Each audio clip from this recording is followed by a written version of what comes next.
Okay, let's talk about the housing crisis. I mean, it's a topic that makes just about everyone see red, right?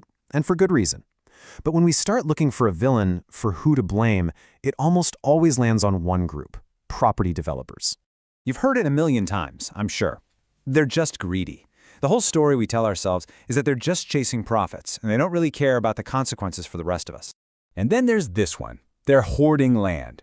You know, the idea that they're just buying up plots of land and sitting on them, on purpose to make everything more expensive. And really, it all just boils down to this, doesn't it? They're the problem. They're the bad guys. Case closed. But what if we just slowed the conversation down a bit? If we can hit pause on the blame game for just a second, well, a much more useful question starts to pop up. I mean, really think about this for a second. Building homes is how developers make money, right?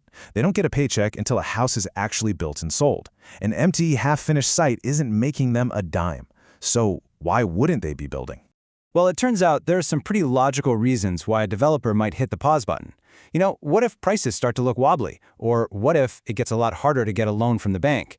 Or what if construction costs suddenly shoot up way faster than what they can sell a house for? And let's not even talk about a project getting stuck in planning permission for years and years. Suddenly, stopping doesn't look so malicious. It looks like a smart business move to avoid going broke. And, you know, that whole land banking thing, it's not always what it looks like. You might see a plot of land with planning permission and think, just build already. But that permission is just the beginning. That land still needs roads, it needs drainage, it needs all the utilities hooked up.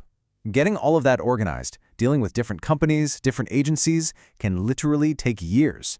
So it's not really hoarding so much as it is a massive, complicated setup process. And this really gets to the heart of the problem. Look at the two choices here. You can build, but that's a huge gamble. What if prices fall while you're building? What if your costs go through the roof? What if nobody buys? Or you could just hold the land. And what happens then?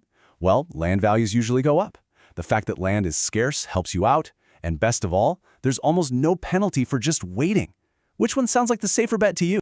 See, when you look at it like that, it starts to sound less like a bunch of bad people making bad choices and more like a bunch of rational people following the incentives right in front of them. The entire system is basically screaming at them, hey, building is risky, waiting is safe, and they're listening. This really lays it all out, doesn't it? The signals our current system sends are completely backward. Doing nothing is the cheap and safe move. But doing something, you know, the thing we actually want them to do, is risky and expensive. So honestly, can we be all that surprised that we're not getting enough homes built? So this changes everything. The question we should be asking isn't how do we punish these guys? The real question is a design question. How do we stop doing nothing from being the easiest, most obvious choice?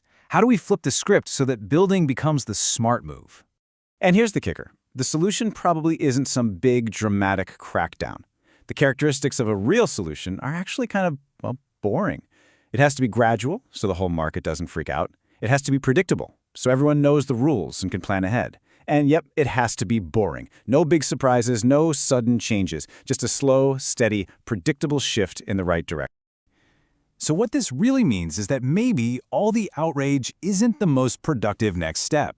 Yelling at developers might feel satisfying for sure, but it doesn't get a single foundation poured. The real work, the hard work, it's design. It's about getting under the hood and re-engineering the system itself. And that leaves us with a much more powerful question to chew on. The question isn't who's at fault. The question is, what tools do we already have that we're barely even using? Maybe the answer isn't about inventing some brand new magical solution. Maybe it's just about getting smarter and finally putting the tools we already have to work.